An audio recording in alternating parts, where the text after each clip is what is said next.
Getting you ready for game time. Join me, Sal from Behind Your Arc Basketball, as I announce play-by-play. Make sure to smash the like and subscribe, because now we're about to go live. Entering the pregame, we now present Sal from Behind Your Arc Basketball. And what's good, everybody? The anticipated moment of the bracket reveal. Around 20 minutes from now, we will have the start of this bracket around 20 minutes away from getting going on in this bracket. I'll be having my live reactions today to the NCAA Tournament Selection Sunday, March Madness 2024. If you're doing the stream, make sure to smash the thumbs up, hit the like, hit the subscribe, ring the notification bell as well. Congratulations to Illinois, the Big Ten Tournament champions, winners over Wisconsin today in the Big Ten Tournament Championship. Final score 92-87, the Fighting Illini, the top team in the Big Ten, winning the chip as the number 2 seed in the Big Ten Conference Tournament. Lucas, Porter, Alex, Mario, welcome to the stream. Cody, welcome in. What should be a great bracket reveal upcoming here. A lot of interesting things to decipher about coming into this bracket in around 20 minutes from now, top of the hour at 6 p.m. Number 1 overall seed, that's been sorted out. It should be UConn, the Big East Tournament champions, 31-3 record overall. And we know the right side of the bracket, the 2 for the 1 seeds. It should be Purdue, the 2nd overall one, and then Houston. Both of those teams coming off losses yesterday. Purdue lost against Wisconsin in overtime, 76-75, and Houston got hammered against Iowa State, 69-41. The question going into this bracket here is who's going to get the final number 1 seed. A large committee part about it is that the majority are going for North Carolina that I've seen. The ACC runner-up in the tournament, lost against NC State last night. 27-7 record for UNC. But Iowa State, same exact record, 27-7. Big 12 tournament championships. They walloped Houston. They beat Houston twice. You can make an argument for both of the teams here. Both of them are 16-7 in quads 1 and 2 combined. Iowa State has a higher net ranking of number 6, North Carolina net ranking of number 8.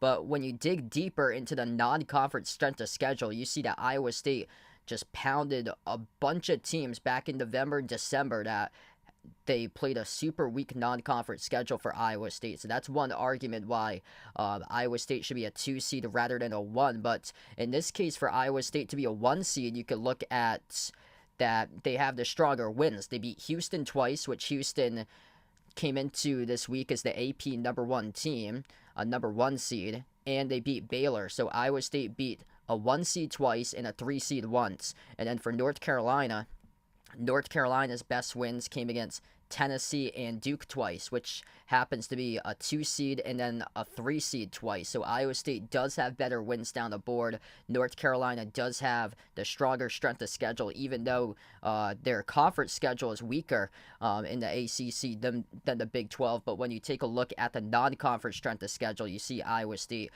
pounded a bunch of teams and fleeted the net over in the non-conference slate. And yeah, it's going to be interesting to come down to whether UNC will get the final 1 seed like the large majority of bracketologists do, or if it will be Iowa State. But one thing for certain here is that the top 3 seeds aren't fighting over regions. UConn should be in the East region, which they would play the first round and second round over in Brooklyn, the Sweet 16 and Elite 8 in Boston, which if UConn makes it to the Final Four, once again, they will not need to go on a flight until the Final Four, playing close by in Brooklyn and Boston on bus trips away.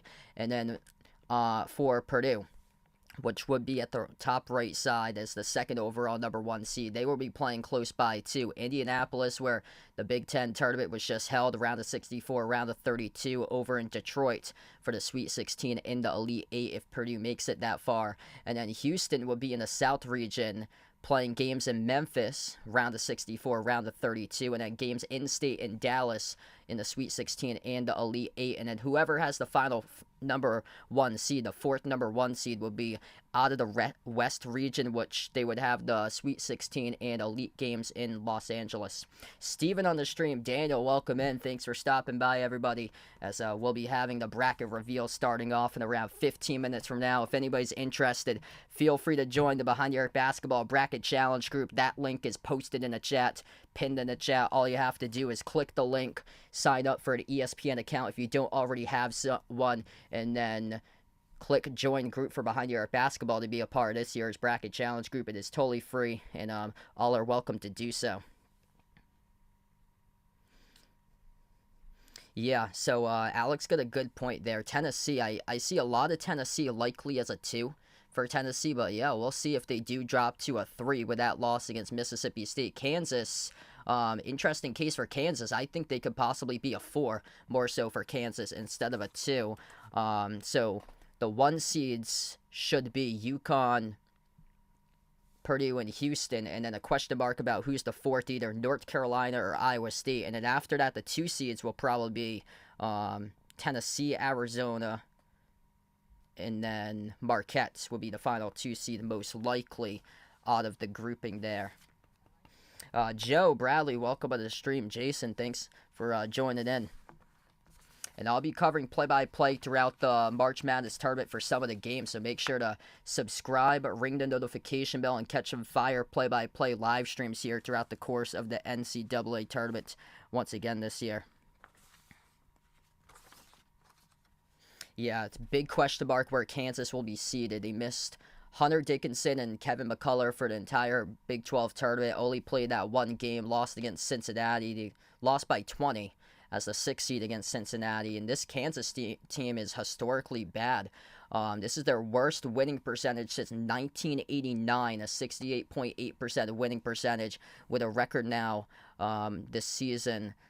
They have 10 losses this season for Kansas. You usually don't see Kansas with that many losses this season, and they're just 1-4 in the previous 5 games for KU. And they got to get Dickinson and McCullough back for their team, because they combined to average over 36 points per game for the 2 this season, carrying the bulk of the scoring. The bench has really struggled in the back 20 in the nation and bench scoring for Kansas this season.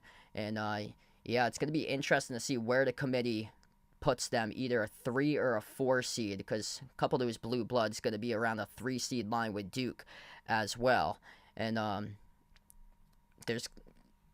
I feel like there's a big drop-off between the 4 and the 5 line for the seeding. Auburn, I saw in most brackets, were a 4. They could possibly be brought up to a 3 for Auburn after winning the SEC tournament today, crushing a Florida team that had been coming in to the SEC tournament red hot for Florida. We'll see if Florida does get that 6th seed today, but based on other brackets, I saw the 4s being Kentucky, Alabama, Kansas, and then Auburn.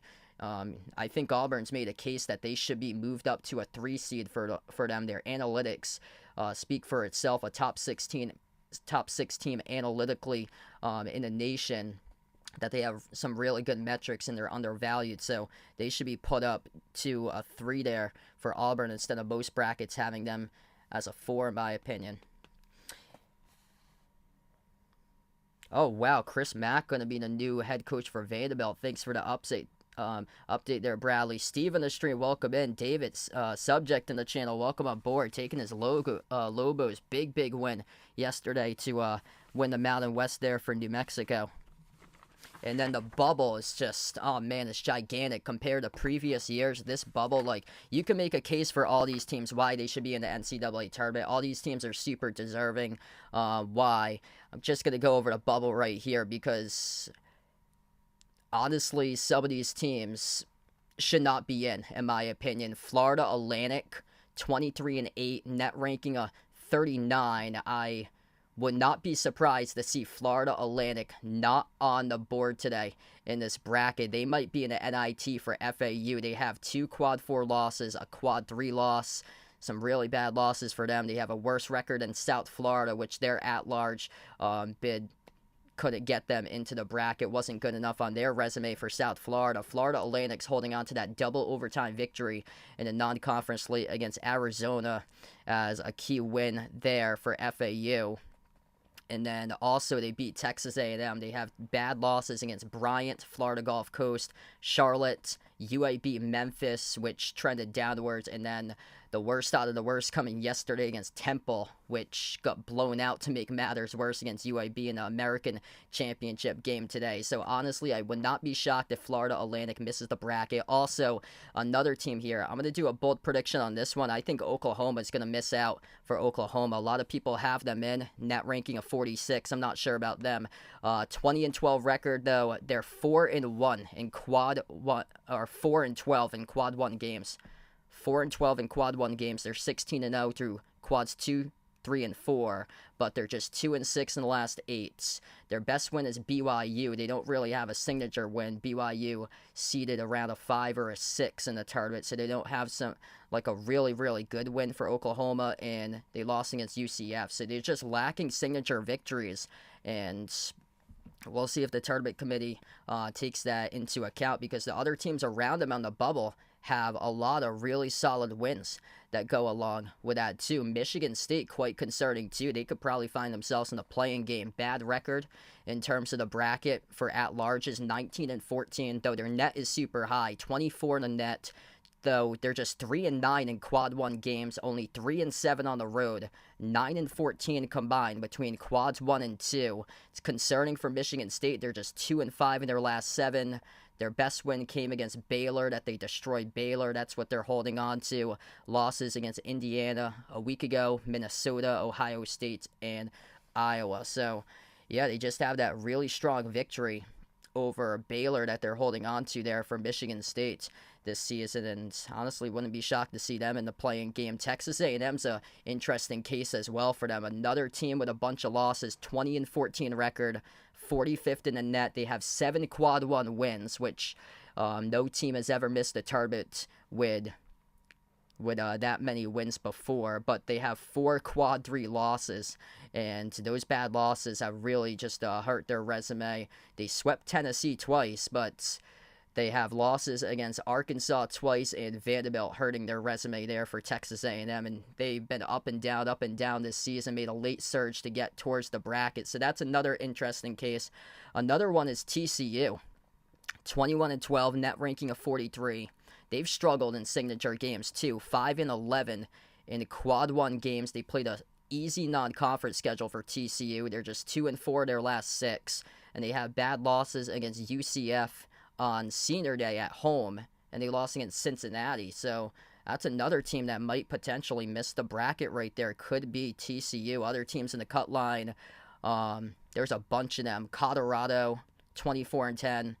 Just 4 road victories for Colorado. They've been surging. They were 8-1 in their last 9, with a loss being yesterday against Oregon in the Pac-12 championship for Colorado. Virginia, I don't know how you can make the case for Virginia, honestly. I think all of America wants to see Virginia out, and missing a bunch of free throws, yikes. They're one of the worst free throw shooting teams in the nation. 23-10 is their record, though. They only have 2 quad 1 wins. They're 2-7 against quad 1 opponents. They're one of the worst free throw shooting teams in all of college basketball. They lack multiple quality wins, a bunch of losses by 15 plus points for Virginia. I don't know how they can make it into the tournament, honestly, with all these bid stealers. In my opinion, it's going to be a crime if the Big East only has 3 teams get in. That's the thing. And yeah, so if you guys didn't know, I'm a fan of Providence, though honestly, I think they're going to go to the NIT, in my opinion. They have 6 quad 1 wins. That's second most out of bubble teams behind Texas A&M. They don't have any quad 3 or 4 losses. So the key for Providence to make it in is that if they if they look at the bad losses out of the bubble teams, Providence actually doesn't have any like super terrible losses. Their worst one came against Xavier a week after Bryce Hopkins went down when they were trying to adjust their offense and trying to adjust rotations without Bryce Hopkins in the lineup. And that's the only loss that they had against a team under 500, which Xavier finished one game below 500 this season. But it's other tough losses against bubble teams that's going to be in the NIT, like K-State, lost against Villanova twice, Butler. Those really hurt for PC right there. Even when they swept Creighton twice, they beat Marquette back in December. They lost 2 straight to Marquette, though, in the previous 2. Had 2 cracks at UConn. They were looking good in the first 5 minutes, but UConn blew them out on senior night in the last 35. So, yeah, it's going to be real tough for PC to make it in, I'd say, in my opinion. Also, Indiana State, very tough. I thought they should be deserving for Indiana State a week ago, but all these bid stealers have made it incredibly tough for them to get a bid right now. 27-6 for Indiana State. Just one quad 1 victory. That's because their strength of schedule is much easier than a lot of teams because they're a mid-major school and not a Power 5. They had that tough loss, though, against Illinois State, quad 4 loss at home. That really hurt their resume. And then the 2 P5 opportunities they had against Alabama and Michigan State, they lost those games by double digits. So, yeah, it's going to be unfortunate if Indiana State does miss the bracket. So many good teams, though, you can make a case for this season. But bold prediction here, Florida Atlantic, I think they're probably going to be out, in my opinion. And Oklahoma possibly too. Dark horse here that could be out could be Dayton. Their net super high, 23, 24, and 7, but just 3-3 in their last 6, suffering some really bad losses for them, for the Flyers. That A10 was all over the place, and it spoke to itself today with Duquesne winning the whole thing out of the conference. Yeah, so Long Beach State last night won their conference tournament game. There was like 21 or 22 number 1 seeds, regular season champs that lost their conference championship. That's how, or conference tournament. That's how crazy these games were this year. If you're new on the stream, make sure to smash the thumbs up, hit the like, hit the subscribe, ring the notification bell as well on the channel. And feel free to let me know who you guys are a fan of out here for college basketball. I'm a big PC Friars fan. Boston Celtics is my team for the NBA, but I cover all different types of teams here. College basketball, play-by-play I specialize in, and also NBA play-by-play. So make sure to keep on coming back for future live streams on the channel. We're going to have this bracket reveal in around 2.5 minutes from now. We'll get this on the bracket. These 11 and 12 seeds are going to look like they're going to be dangerous. Oregon is one of the teams. They won their conference tournament championship yesterday in the Pac-12. Dana Altman's won 7 straight first-round matchups as head coach at Oregon in the first round. They've made 4 consecutive appearances in the Sweet 16, even with a record of 23-13 back in 2019, or 23-12. They went to the tournament with that record, finished the season 25-13 with that record in 2019. They went 10-8 in the Pac-12 from 5 years ago, and they made a run at the 12 seed from 5 years ago, and they did the same thing last night, winning the Pac-12 tournament championship for Oregon. So that's a potentially dangerous team, knowing that they're well coached during this time in the month of March. NC State, how about that? 5 wins in 5 days as a 10 seed in the ACC, beating both the Blue Bloods, Duke and then UNC. They forced overtime against Virginia on a 3-point bank to force overtime. Then they took OT, won the game against Virginia on Friday night. And DJ Burns is an absolute matchup nightmare. He's built like a tank, 6'9", 260 pounds. I can see NC State potentially giving a team some problems in the tournament if some of those teams that they face lack physicality down low for interior defending. Then NC State could pose a problem to those teams. James Madison, incredible season, 31-3, tied with UConn for the fewest losses this season. They upset Michigan State in the season opener on the road. They're top 10 in scoring. They get good guards, top 20 in steals, top 30 in field goal shooting percentage, top 25 in assists. A deep team as well, top 100 in total defense. They have the most quad 4 victories out of any team They reached out to 40 different Power 5 schools in the offseason to schedule them. Only one school got back to them, Michigan State, and they beat Michigan State by 3 in the season opener. McNeese State, that's another team that could potentially be a sleeper.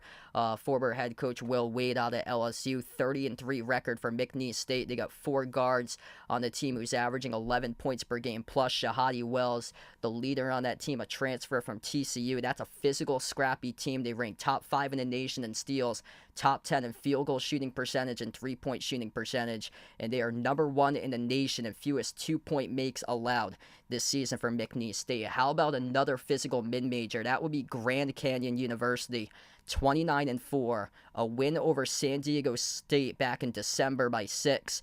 This is an attacking 2-point shooting team that wears you down, gets to the rim, and forces you into some deep foul trouble for Grand Canyon. Top 5 in all college basketball and free throws made and free throw attempts per game. They got Tyon Grant Foster, a transfer from Kansas, leading the team in scoring this season for GCU. Samford is the top team in bench points this year, the winner of the Southern Conference Tournament. So those are a couple mid-majors. Also watch out for Morehead State. They are top 10 in field goal shooting percentage and also defense this season. They could low-key.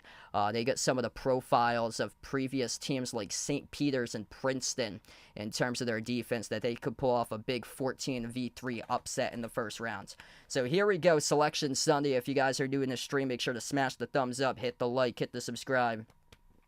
And yeah, very good case. We'll have to see. The large majority has North Carolina. I probably lean UNC because of the strength of schedule over Iowa State.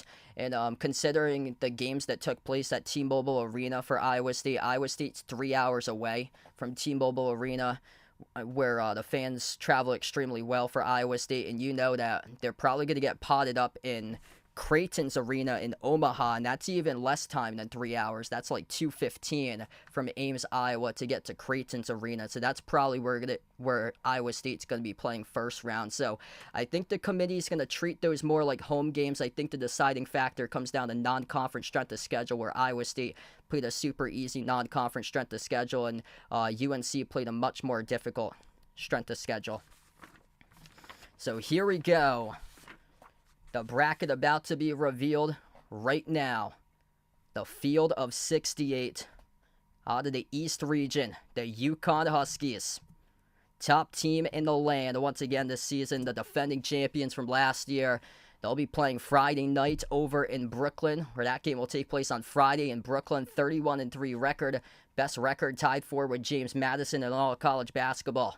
The number 1 top seed in the bracket. UConn going to take on Stetson, who has a Power 5 victory over UCF earlier this season for Stetson. That's a Stetson team that can rip through a bunch of threes from DeLand, Florida. That's the 16 seed, record of 22-12 this season.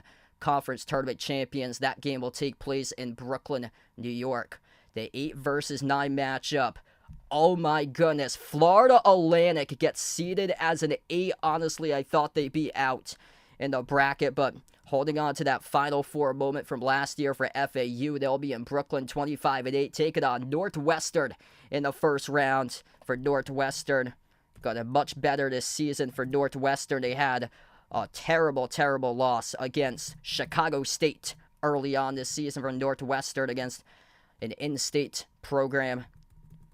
That's an independent too for Chicago State, but able to bounce back in a big way, finish the season 21-11. They got a lot of good guards in that team like Boo Buie leading the charge for Northwestern. San Diego State gets the 5 seed, made a Final Four run last year. Jalen Ledee, top player of the team, at the top of the nation this season and scoring a forced down low for Ledee, the 5 seed. They'll be playing on Friday out west in Spokane, Washington. Going to take on UAB, the American Conference Tournament champions from earlier today. The 4 seed Auburn.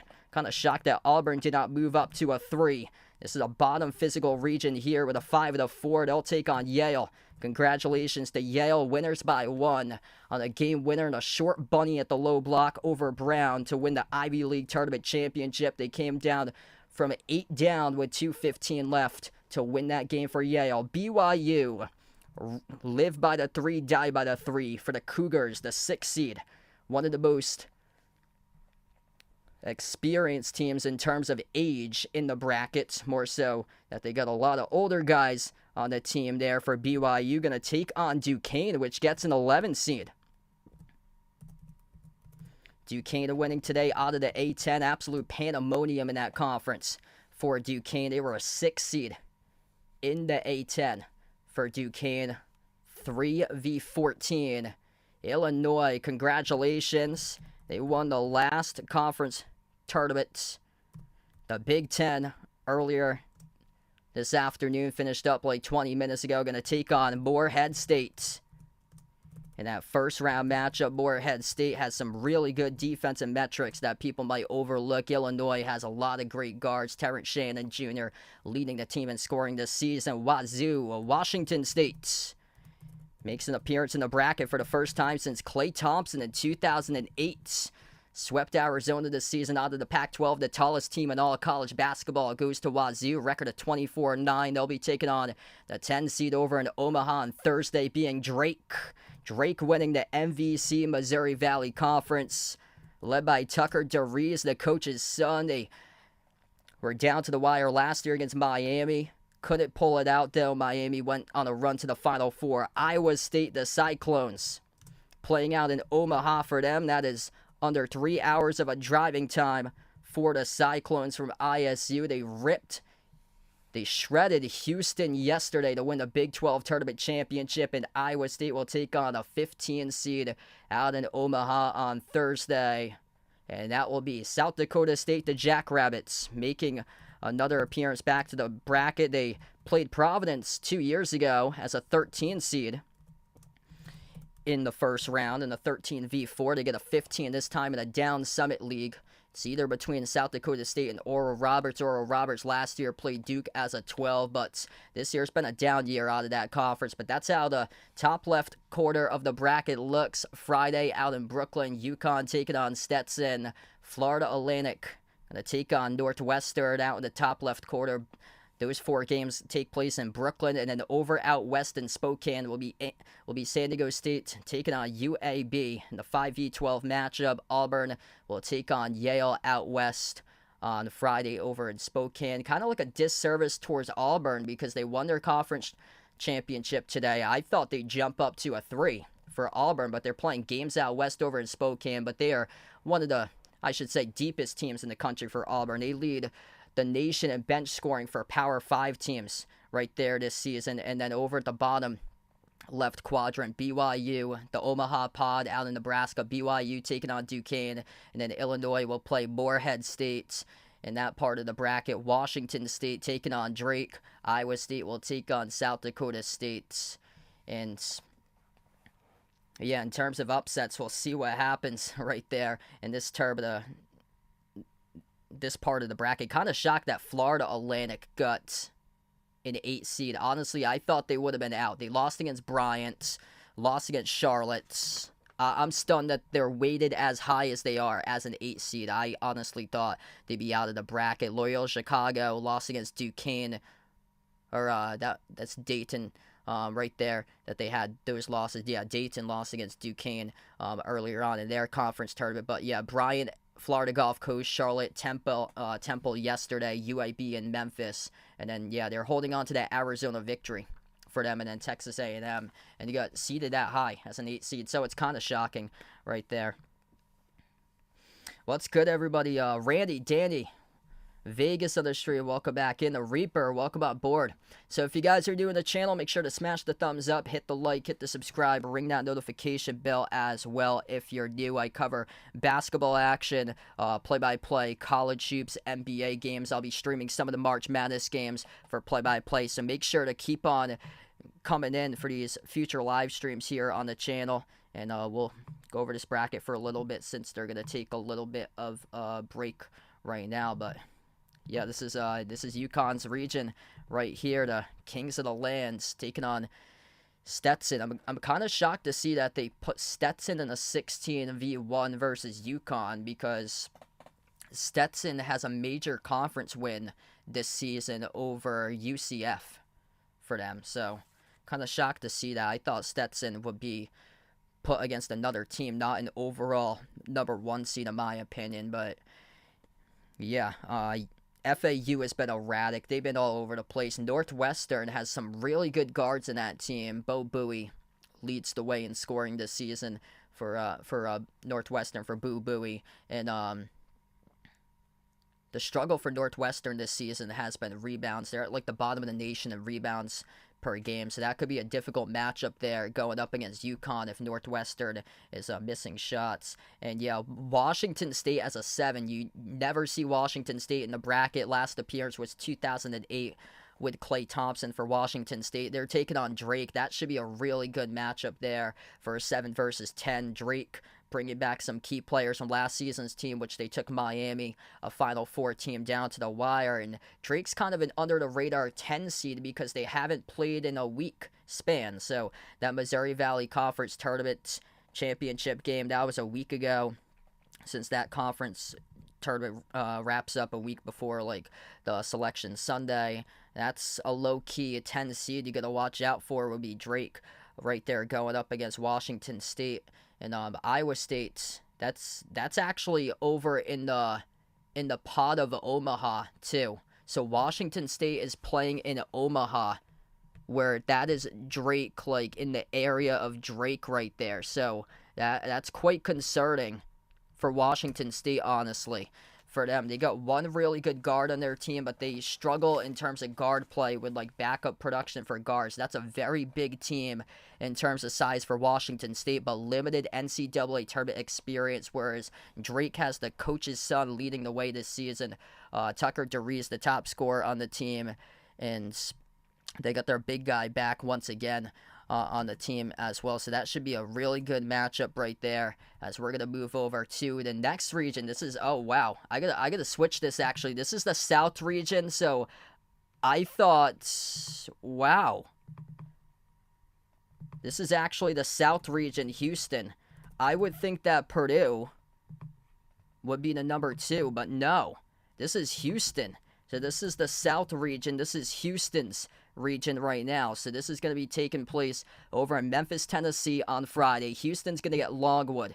That's going to be a spanking right there because Houston got spanked in the last game by Iowa State. You know that they are frustrated and they're going to take it out on Longwood in their next matchup. And whatever Houston takes on a mid-major team, they just destroy those teams. They had a couple really impressive games to start off their conference tournament in the Big 12 where they led 16-0 against TCU and destroyed Texas Tech early on. Nebraska, Texas A&M, grabbed the popcorn for that one. Holy smokes, 7 quad 1 victories, and that gets you a 9 seed with 14 losses for Texas A&M.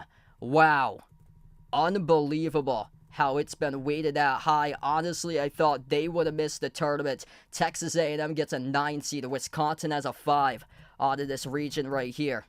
Wisconsin, the runner-up in the Big Ten Championship today to Illinois. They're going to take on a 12 seed. This could very well be a dangerous 12 seed out in Brooklyn. Who will it be? On the top right side of the bracket, this will be as a 12 seed. James Madison. James Madison, 31-3. They got really good guards. Watch out for this team. I know Wisconsin went on a run, 3-8 in their last 11 entering the Big Ten tournament. But the Big Ten tournament top 2 teams have been cursed consistently after the pandemic. We'll go over that hopefully during the next break. Duke as a 4 seed. Duke, I thought, was sliding in as a 3. They got dropped to a 4 with their loss against NC State. They'll be playing in Brooklyn for Duke instead of playing out in Charlotte. Duke's going to take on Vermont, UVM of the Catamounts as the 13th seed right there. Soaring team from the parking lot. Some good old memories back from the early 2000s. Vermont upsetting Syracuse, who's a member of the ACC, currently looking for another big upset in their region. That's in Brooklyn, in the northeast part of the U.S. Texas Tech as a 6 seed here in this bracket will face an 11. We'll see if this is a play-in game team here. No, it's not. It's a conference tournament champion. This is NC State and the Wolfpack. DJ Burns, built like a tank, 6'9", 265. That's going to be a really good game taking place in Pittsburgh on Thursday for the 6v11 matchup. 5 games won in 5 days for NC State to make it to this year's NCAA tournament. PJ Horn put his team on his back as well in scoring for the lead guard of the Wolfpack. That should be an excellent matchup. Pop Isaacs has been awesome this season for Texas Tech. Hey, there we go. Big Blue for Kentucky. The number 3 seed here, Reed Shepherd, absolute stud for a Big Blue, playing in Pittsburgh on Thursday. Going to take on Oakland in this matchup in the 3 versus 14. Get ready for offense in this one. Looking like the first to 90 is going to take this one. Kentucky top offense in the land. 7 seed.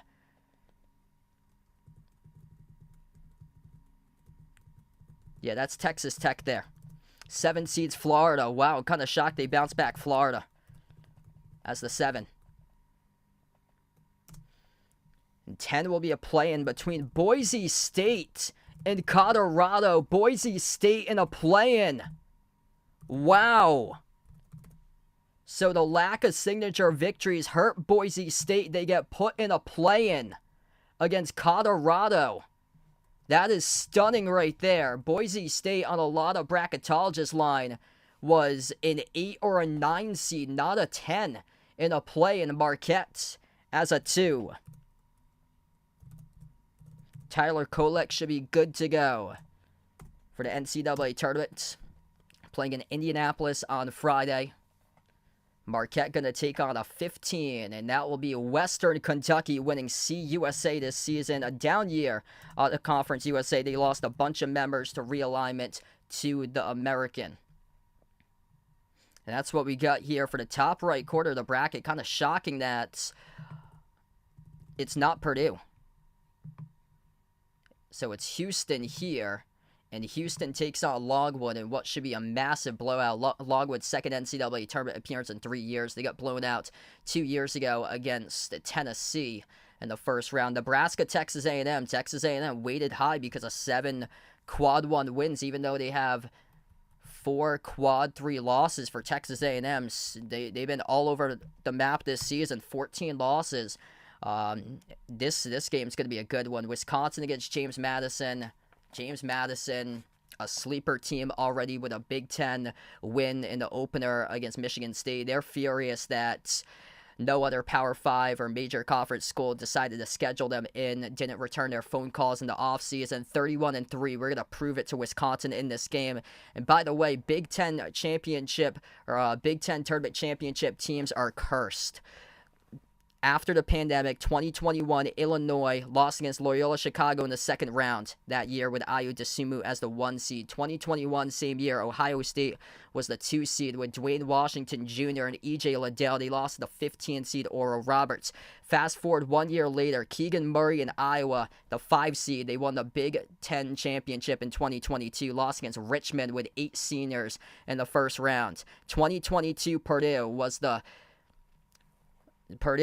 they lost the 15 seed in the Sweet 16 St. Peter's. 2023 Purdue, last year, lost against FDU, the 1 versus 16 in the first round. And then last year as well, Penn State made a remarkable run to the Big Ten championship game, lost to Purdue.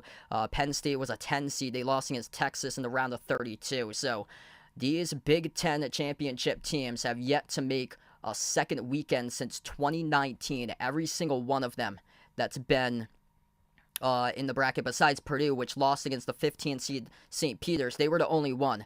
But the 5 other ones did not make the second weekend right there. This is concerning for Wisconsin in this matchup. Wisconsin catching fire in a bottle lately in the Big Ten championship, but before they were 3-8 entering the Big Ten tournament. They needed a reset.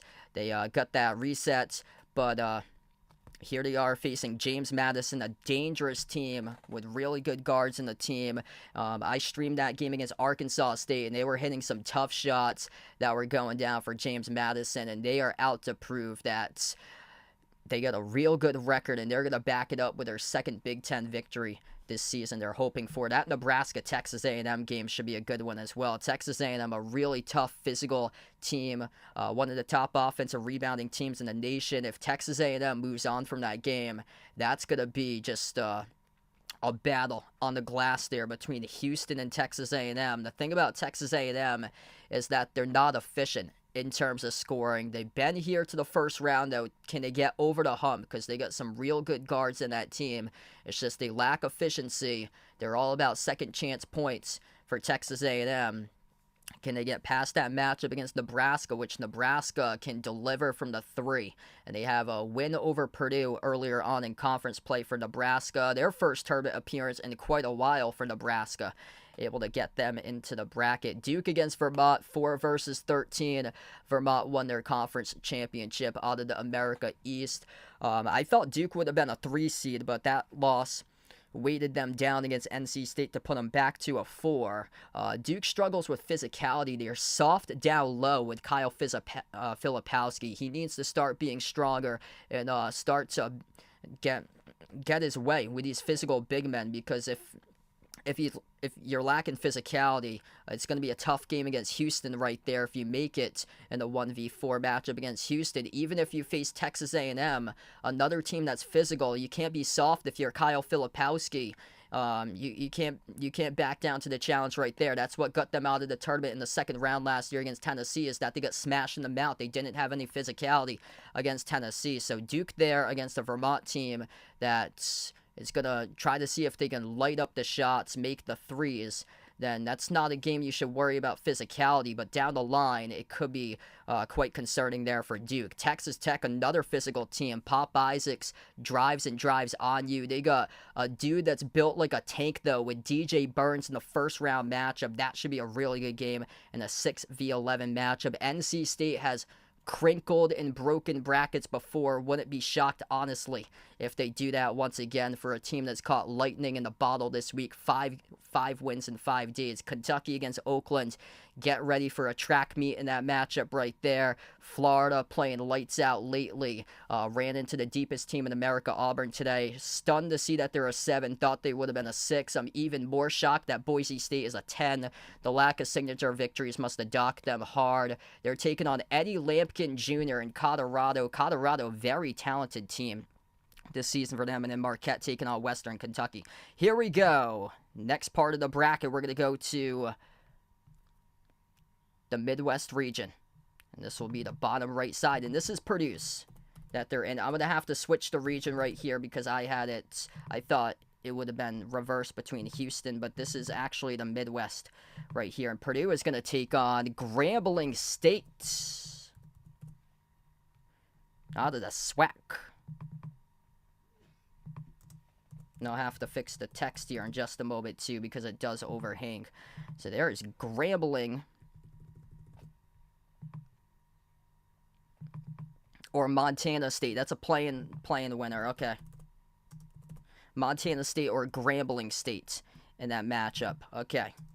Utah State gets an 8. Wow, that team was hard to seed. They're super lucky this year. They have a bunch of close wins by single digits for them. That's a super lucky team this season for Utah State. They're taking on TCU. That's going to be a tough matchup for Utah State there. TCU has been super physical this season, though.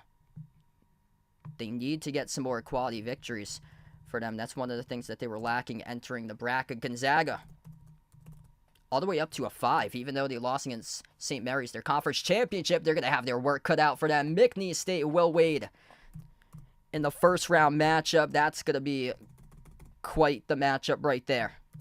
Wow. Basketball U with Gonzaga going up against McNeese State and Will Wade, 30-3 out in Salt Lake. What a battle that game will be. Holy smokes. McNeese State, top 5 in the nation in steals per game, led by Shahadi Wells. That's going to be a good one. And Kansas gets a 4. Questions going into this bracket about Hunter Dickinson and Kevin McCullough. They both average around 18 points per game, whether they'll be healthy for the bracket. And this is worrisome who they're going to get, because they're going to get Samford, who can score points in a flash. The top bench in the nation from the Southern for Samford makes an NCAA tournament appearance, and that's going to be quite a matchup right there. Out in Salt Lake City, Utah for Kansas as a 4 seed on Thursday. Salt Lake City with Gonzaga taking on McNeese State in a 5 versus 12 matchup. Up at the top tier, Indianapolis between the first 2, Purdue winner, Montana State or Grambling, Utah State, TCU. Over to the 6 versus 11. South Carolina, projected last in the preseason poll in the SEC. Outlasted expectations this season. Lamont Powers did a great job as head coach for South Carolina. This is a really physical team. And they're going to take on an 11 seed, most likely a play-in game or not. It's a conference champion right here, Oregon. And I would not bet against Dana Altman's track record. 7 straight first-round victories for Oregon under head coach Dana Altman. Oregon will take on Creighton. Big 3 for Creighton for them on their team. That's a really good high IQ roster for them, for the Blue Jays. They have an excellent starting 5. They're the 3 seed playing in Pittsburgh, and they will take on Akron, the MAC tournament champions. Feel bad for Kent State there. Kent State was up and they committed a foul, and then Akron went to the free throw line, sunk the free throws to win that game. But that's over in the area. Similar is Akron, close by to Pittsburgh right there. Creighton going to make a little bit of a trip for that matchup from Omaha, Texas. There's the Longhorns slotting in as a 7. Oh, they're going to get Virginia. Virginia or Colorado State. Can you believe Virginia makes it into the bracket with 2 quad 1 victories? You're going to be kidding me. Who wants to see boring Virginia in the bracket? Unbelievable. Virginia or Colorado State in the playing game right there. And there's Tennessee as the 2 seed.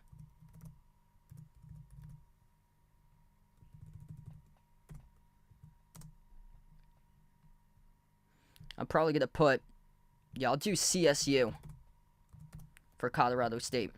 And then St. Peter's and the Peacocks. We know the story, the upset over Kentucky 2 years ago. St. Peter's making the trip from Jersey over to Charlotte for the matchup against Tennessee. Tennessee quite concerning, lost against Kentucky on senior day on their home court for Tennessee, and then they got the doors blown off of them against Mississippi State. That's going to be a much better 15v2 matchup than many will think. Don't underestimate St. Peter's, as they are back. Hard-nosed, tough team. Jersey boys have won 3. They won back-to-back years in the bracket for Jersey boys. St. Peter's, last year, Princeton pulled off the upset in the bracket, same as FDU, all colleges from New Jersey. So Tennessee, they got to figure out offense outside of Dalton Connect, because if he goes 3 for 18 once again, and if nobody else can generate scoring, well, welp, there goes Tennessee out in round 1. They have a terrible history in tournaments for Tennessee. And honestly, would not be shocked. There's your upset. St. Peter's over Tennessee, potentially. Kind of shocked to see Virginia make it into the bracket as a 10 seed. That is stunning that they have just 2 quad 1 victories for Virginia. I know they have 0 quad 3 and quad 4 losses, same as Providence, but Providence has 6 quad 1 wins, and Virginia has 2. That is unbelievable. Virginia has lost multiple games by 15-plus points this season, and Virginia makes it in. Bland Virginia, a thing of beauty, a lot of people say. This year, they're bottom 5 in the nation in free throw shooting percentage for Virginia. That just makes me sick right now, that they're in the bracket when they could barely get by BC. They couldn't even beat NC State, and Virginia gets into the bracket. They have a god-awful loss against Notre Dame, too. Terrible, terrible loss against Notre Dame, which lost against multiple mid-major teams this season. And old bland Virginia is in a play-in game against Colorado State. So this is what we got, bottom right part of the bracket. Purdue is going to take on Montana State or Grambling. Playing game winner of that. So this Purdue team looks different. Honestly, would be shocked if Montana State or Grambling knocked off Purdue. The Big Skies had a lot of trouble in NCAA tournaments in the past for that conference. Utah State, TCU. Utah State's been incredibly lucky for them this year. They've won a bunch of games super close. They barely scraped by Fresno State, though, in their conference tournaments. TCU, incredibly physical team for them, but they were trailing down the stretch for them, really struggling like the last month or so for TCU. 5-11 in quad one games, just 2-4 their last 6. They also lost against UCF on Senior Day, so they're scraping by to get in. Gonzaga, McNeese State, that's a huge game right there. Gonzaga upset Kentucky last month at Rupp. McNeese State, top 5 in the nation in steals per game. A lot of good metrics by them that they're inside like the top 25. They're definitely a sleeper team, that part of the bracket there, especially with a hobbled Kansas team. Could do a lot of damage to make their way to the Sweet 16, in my opinion, there for McNeese State. Kansas, question is whether they'll get Kevin McCullough and Hunter Dickinson back in time for the NCAA tournament. They take on Samford in the first round. Samford, winners of the Southern Conference, and they lead the nation in bench points per game this season for Samford. By the way, McNeese State is 10th in the nation in field goal shooting percentage, 8th in three-point shooting percentage, first in fewest two-point shots allowed. So Gonzaga better be ready to get their three-point game going on, because it's going to be tough to operate anything inside against this McNeese State team. McNeese has 4 guards averaging 11 points per game or greater this season. They're 3rd in the nation in steals. If Gonzaga is coughing up the basketball, then it's going to be a tough game for them, and McNeese will move on to the next round.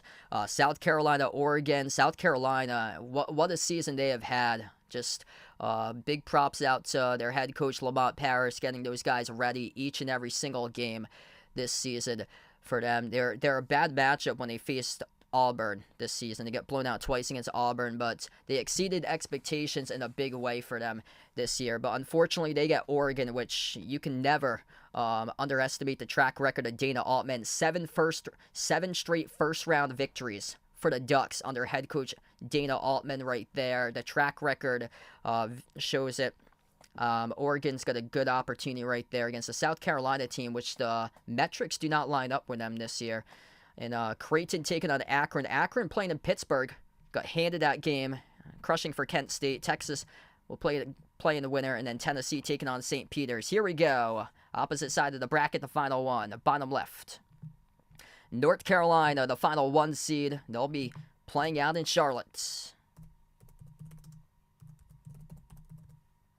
North Carolina is going to take on a 16. This will take place on Thursday in Charlotte. And this will be a play-in game winner between Howard and Wagner. Howard winning the MEAC, led by Seth Towns on the team. 26-year-old super senior in his 8th year of college basketball. Wagner, 1 game above 500 out of the NEC. 8 seed, Mississippi State.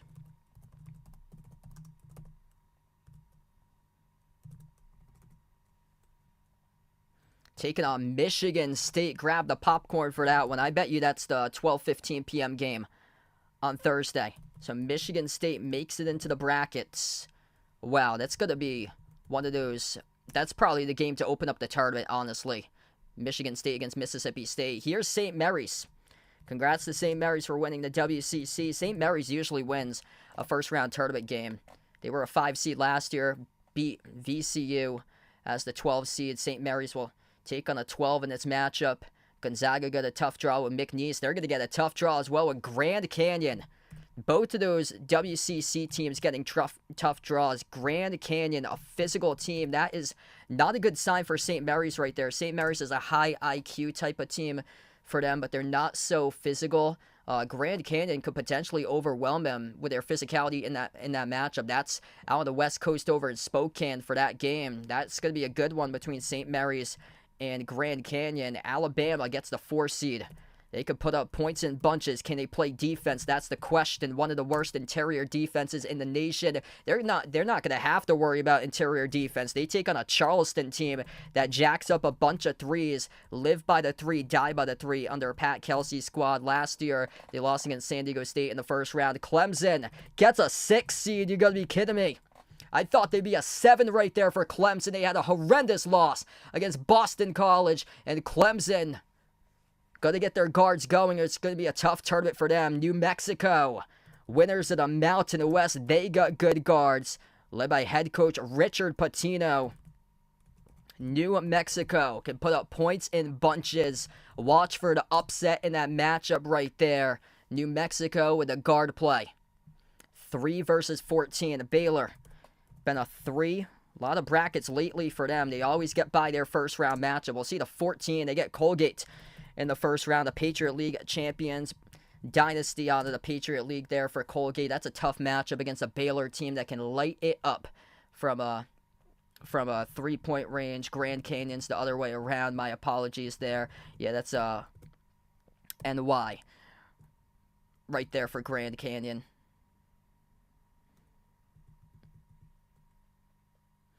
And then we got 7, Dayton, the Flyers, trailing backwards in the wrong direction as of late for Dayton. And then the 10 seed will be Nevada. Nevada had been surging as of late. Dayton really needs to hit a restart button. Arizona has a couple bad losses recently on their resume, like USC. We'll see who the 15 is out in Salt Lake here in Utah.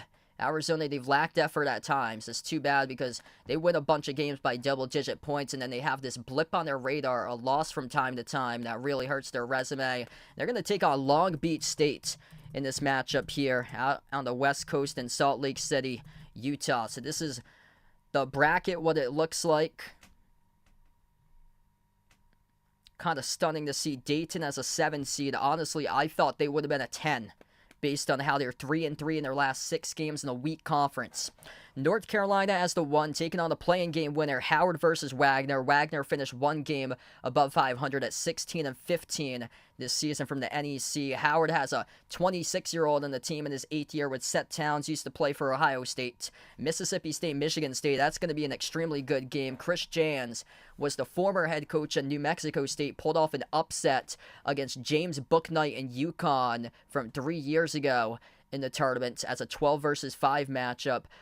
Michigan State's taking on Mississippi State right there. Michigan State, I'm kind of shocked that they're not in the playing game, honestly. 19-14 record for Michigan State. St. Mary's getting the 5, taking on Grand Canyon, who loves to attack, get into the paint. That's going to be 2 very different styles of basketball, where St. Mary's is going to limit the tempo and force the game to slow down, whereas Grand Canyon's going to look to attack and put you right into foul trouble right there. And then Alabama, one of the top offenses in the nation, taking on Charleston, who lives by the 3, dies by the 3 for Charleston. But Alabama, their interior defense has been an issue. Not going to have to worry about it as much, taking on Charleston, which is top 5 in 3-point attempts per game this season. Clemson taking on New Mexico. Clemson's got a lot of question marks going into this bracket right now. They finished with just an 11-9 record in ACC play. They were the 6th seed in the ACC, yet they get a 6th seed in the NCAA tournament. It makes no sense there. New Mexico's got a lot of good guards on that team, and congrats to New Mexico. They were hungry. They wanted it the most. They won the Mountain West Tournament Championship yesterday, and watch out for New Mexico to make some noise in the bracket there, especially the first round over Clemson, because Clemson, that's super high as a 6 for them.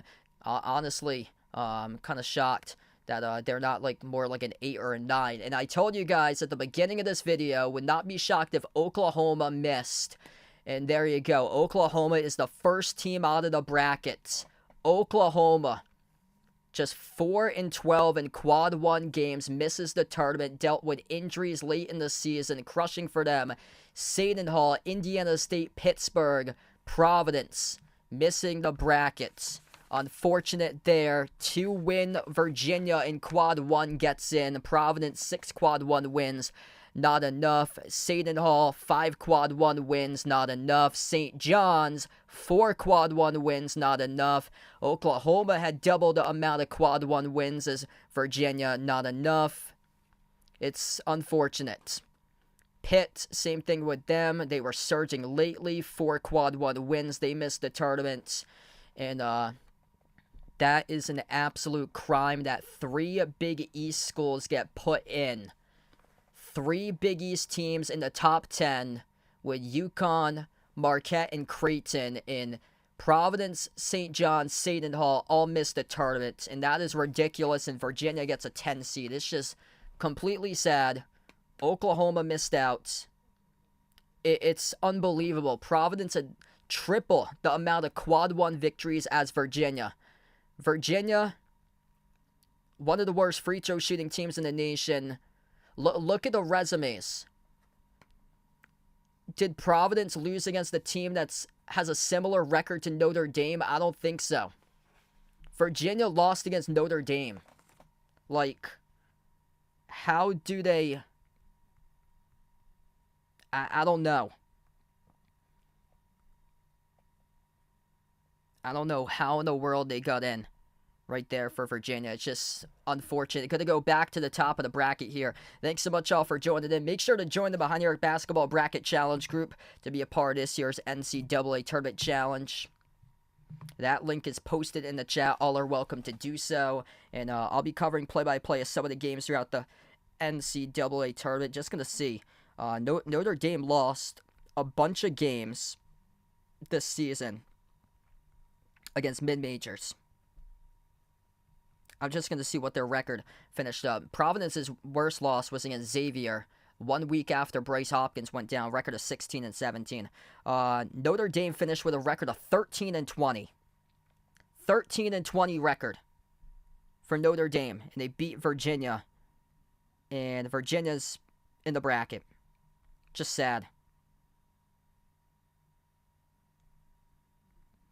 I'll go over Virginia's resume here, bringing it up right now. I'm stunned how they even get in for them. They beat Florida by 3, lost against Wisconsin by 24. Providence beat Wisconsin by double digits around the same time. That game took place on November the 20th, and Virginia lost that game by 24, 65-41 against Wisconsin. Providence played in November as well, beat Wisconsin at home by double digits. Okay, Virginia beat Texas A&M. Lost against Memphis by 23. Lost against Notre Dame by 22 for Virginia. Lost against NC State by 16. Lost against Wake Forest, who's in the NIT, by 21.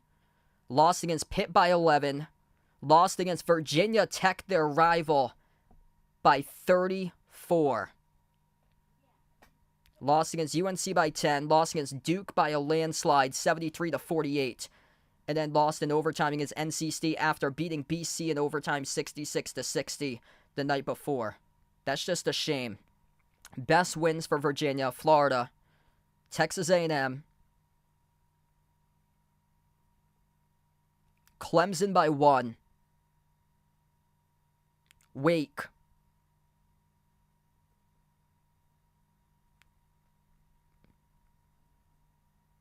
can't find another one. Nope. Can't find another one.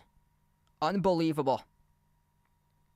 That is a crime right there. Lost against Duke by a bunch, 73-48. Lost against UNC by 10, 54-44. It's a 15-team conference in the ACC. Providence plays UConn twice, Creighton twice, everybody twice.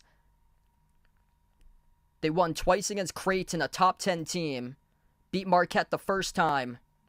They got more quality victories, triple the quality wins than you do, and they don't get into the bracket.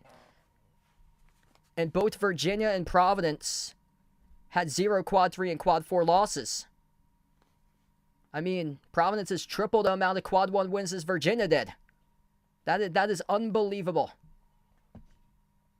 Unbelievable. I'm shocked that Boise State gets sent to the play-in game for them. They were projected as an 8 or a 9 seed for Boise State.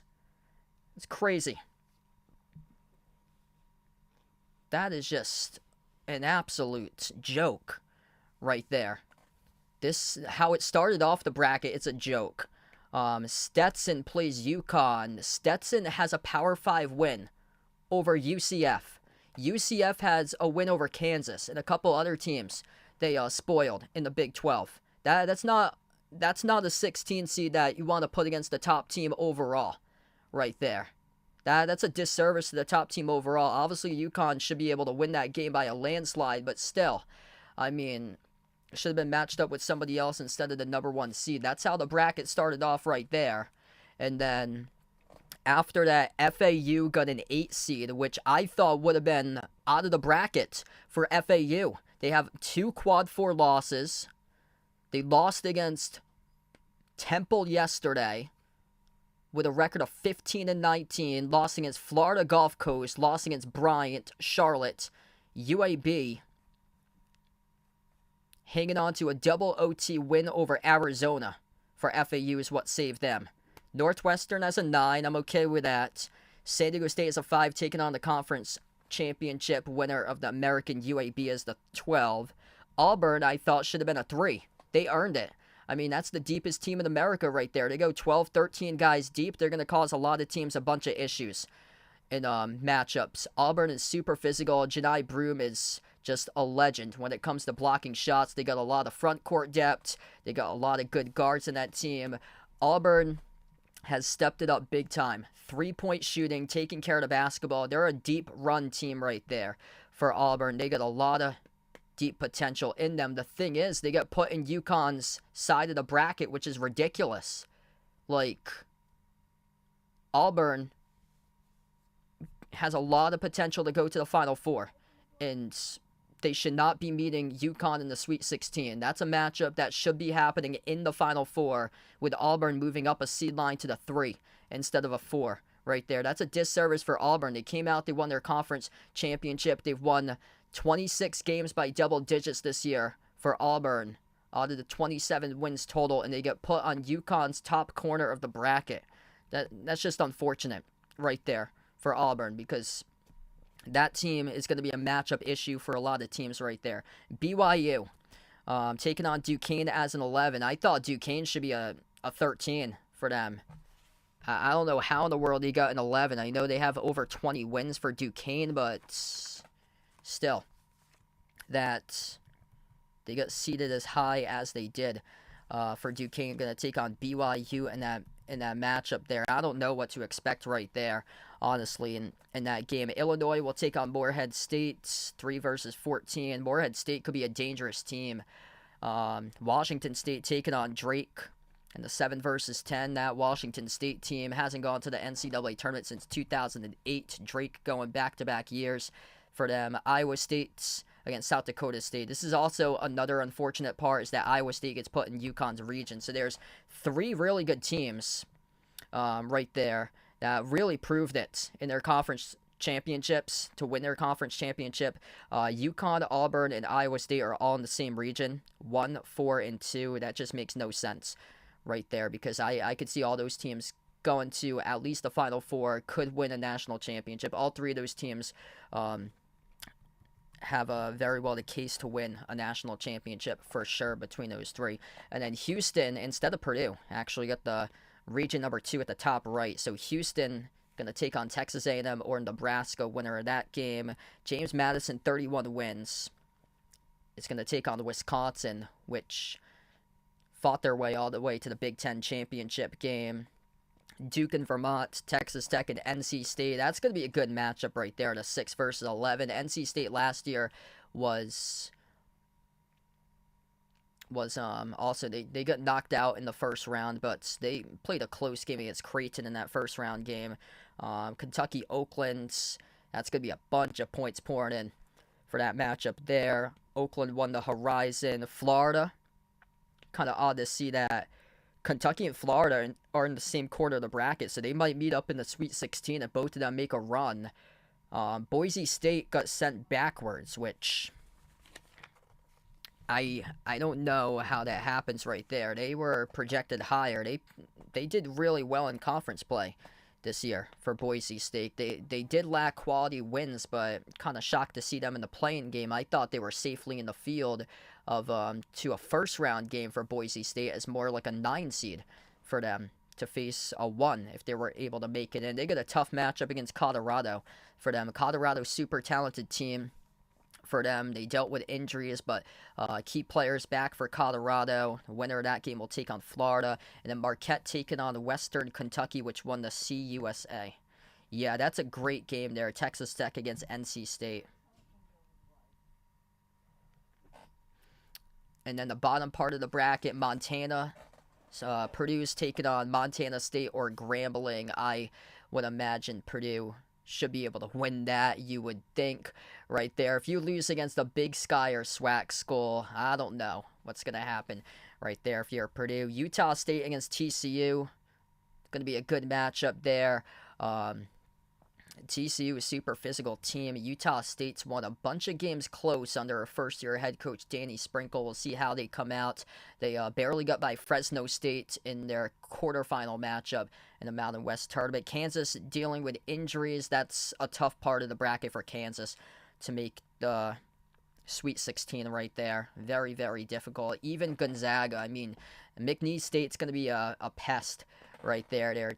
They're top 3 in the nation in steals per game. That's going to be a tough out of the bracket for McNeese State, getting Gonzaga first, and then Kansas or Samford second in a matchup right there if Gonzaga can't pick up the win over McNeese State. South Carolina and Oregon. South Carolina, excellent year for them. Going into this matchup, though, Oregon, another team that's caught lightning in the bottle.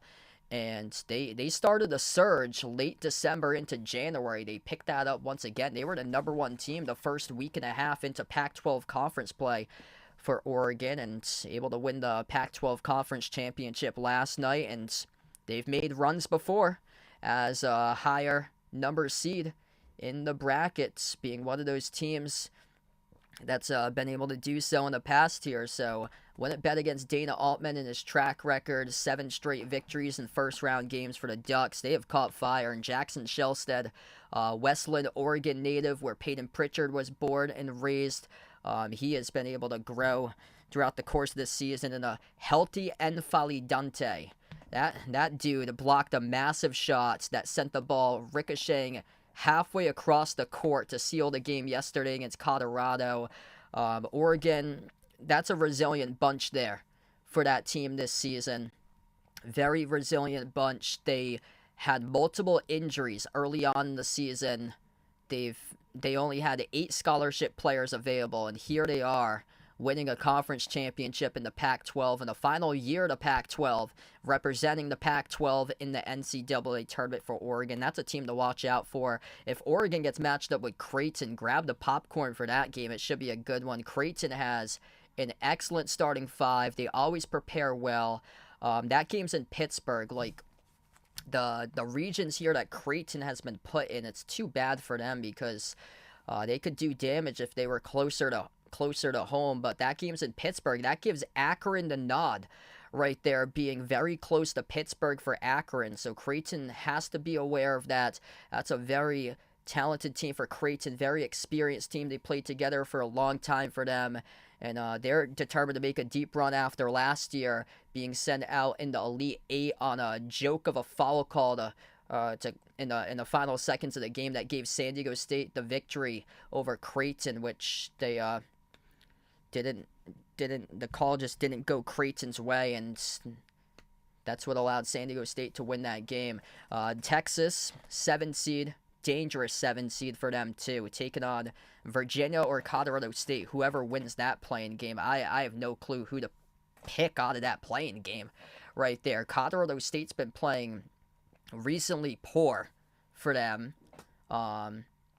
They beat Nevada though in their Mountain West tournament game. But if they hadn't beat Nevada, they would be out of the bracket probably for Colorado State. Virginia, I don't know how they get in for Virginia right there. And also, I don't know who's going to want to watch a 54-50 game for the play-in between Virginia and Colorado State in that matchup. Whoever wins that game will take on Texas. I would be shocked, in my opinion, to see the play-in game winner advance multiple rounds past Texas and past Tennessee, whoever that 10 seed is, in my opinion. Tennessee-Texas going to be a really good battle if that does happen. Tennessee better not overlook St. Peter's, though. You need Dalton Connect to be on point and make shots in that game. You cannot overlook that game because 15 versus 2s have happened in the past, and you know St. Peter's is one of them. Beat Kentucky 2 years ago. They are out for blood in this bracket once again. Jersey boys have won 2 straight years for underdog seeds in the bracket. St. Peter's, and then last year between Princeton and FDU. All those Jersey teams, the boys from Jersey, are built different. Watch out, Tennessee. North Carolina against Howard and Wagner. I would imagine UNC should be able to get through that. That's going to be oh wow, Michigan State, Mississippi State. This is this is one of those games like, man, UNC is in a tough region right here, this top left. This is a very difficult region to predict. North Carolina, they are super experienced for them, but Michigan State with Izzo, they always show up in the tournament every single year. Even though there's something wrong with their team, they always find a way to upset these teams. Grand Canyon is a 12 physical team taking on St. Mary's. Different clash of different styles there. St. Mary's slow tempo team, high IQ type of team for them. Their strong suit is defense, going up against Grand Canyon, which is going to attack all over you in that matchup. Alabama against Charleston, another clash of completely different styles. Alabama push it up the floor, attack, score as many points as possible, don't play defense. Charleston jack up a bunch of 3s, see if they hit or miss, and that will determine the game right there for Charleston. Clemson, exactly, as a 6 seed, absolutely a joke by the committee that they got crushed by Boston College, an 11 seed in the ACC tournament. They were just simply not ready to perform. They got outplayed by a physical BC team, and New Mexico is another one of those physical teams that what they're going to do to you is attack, and get to the free throw line, make 2s for New Mexico. And for Clemson, if their interior defense is shaky, that's going to be upset city all over. And honestly, wouldn't be shocked if Clemson loses that game by like 15 to 20 points against New Mexico. New Mexico is fully healthy. They're hungry. They want it. And they got everybody back after Jamal Mashburn Jr. was out for a couple of games or so. But everybody is back. They got multiple guys who can score the ball. Clemson has Joe Girard on the team, who played at Syracuse, that took him on a tournament run from 3 years ago. But that's a front court heavy team led by one key player in the front court for Clemson, and it's the guards that fuel March in New Mexico. He's got the guard play certainly to pull off that upset. Baylor definitely has the guards too. Top 5 in the nation in 3-point shooting percentage for Baylor. That's a younger Baylor team this season, but they've grown and matured throughout the course of the season, taking on Colgate, and I would expect Baylor to handle Colgate properly in that matchup.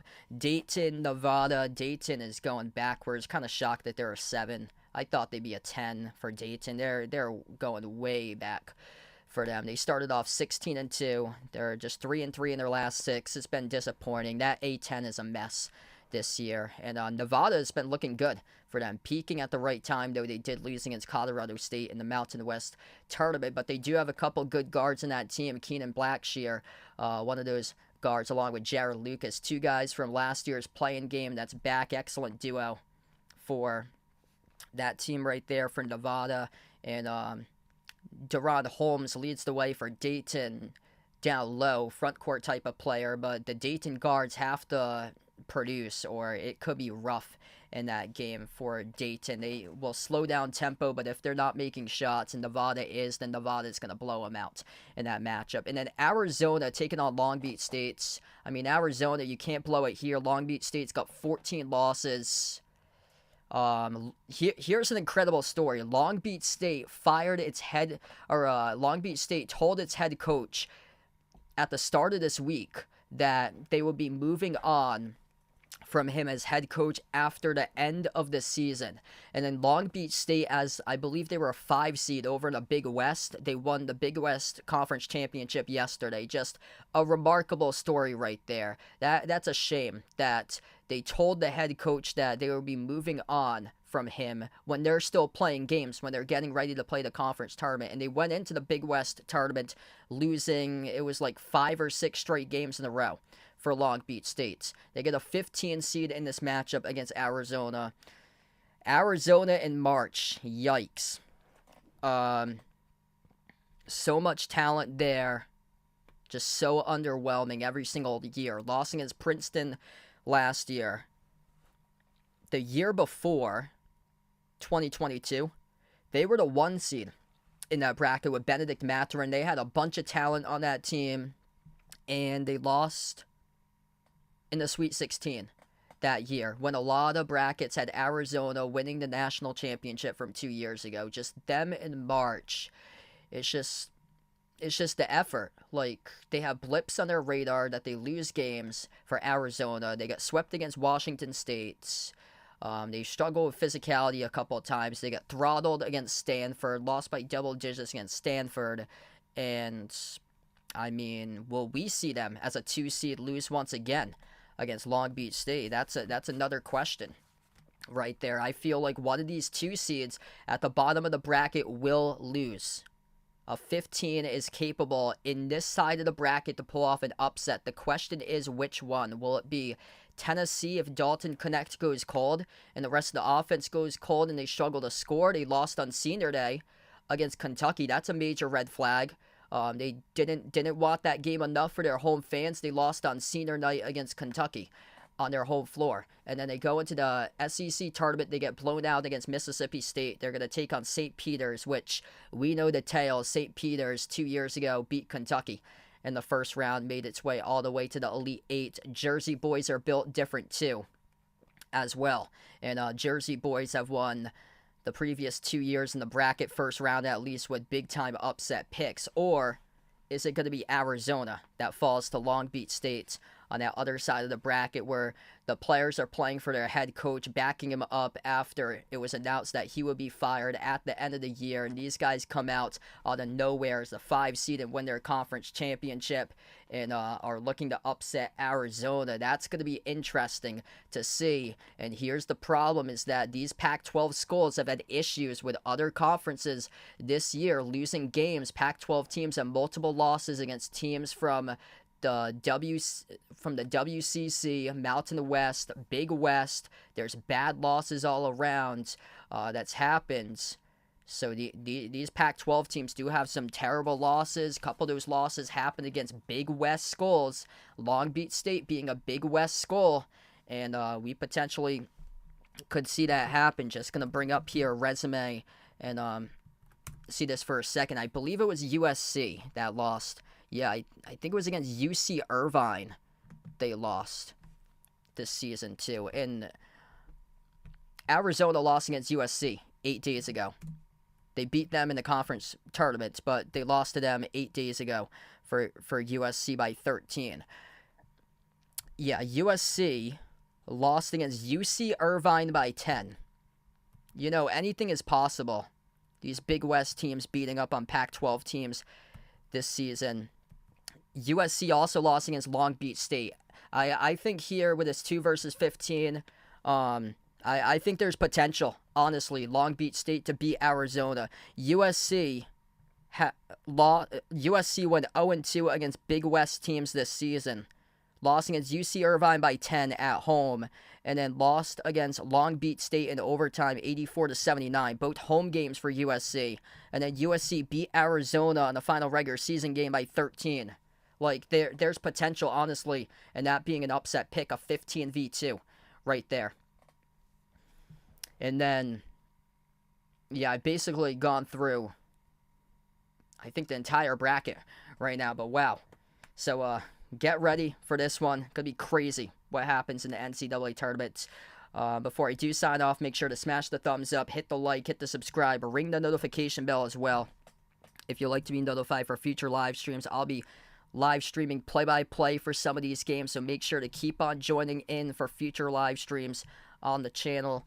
And if you're interested, feel free to join in on the Behind the Arc Basketball Bracket Challenge group as well. That link is posted in the chat. All are welcome to do so.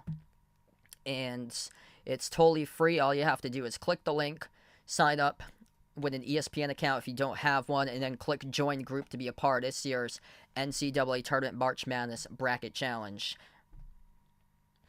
But we're going to wrap up with this. Thanks so much all for joining in. The bracket reveal 2024 NCAA Tournament March Madness.